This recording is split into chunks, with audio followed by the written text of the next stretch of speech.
China అధ్యక్షుడు Xi Jinping మరోసారి వార్తల్లో నిలిచారు.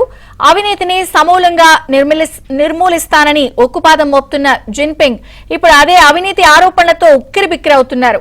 అక్రమాలకు పాల్పడే వారిపై ఎన్నో కఠిన శిక్షలు విధించి ప్రపంచవ్యాప్తంగా చర్చగా మారారు.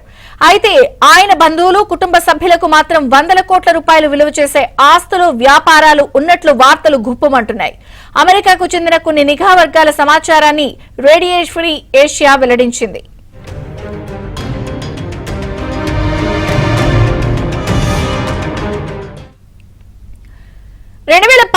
అధికారం చేపట్టిన జిన్పింగ్ చైనాలో అవినీతికి వ్యతిరేకంగా పెద్ద ఎత్తున ఉద్యమం చేపట్టారు. వ్యాపారవేత్తల నుంచి మిడిల్ క్లాస్ వరకు అందరిపై ప్రత్యేక దృష్టి పెట్టారు.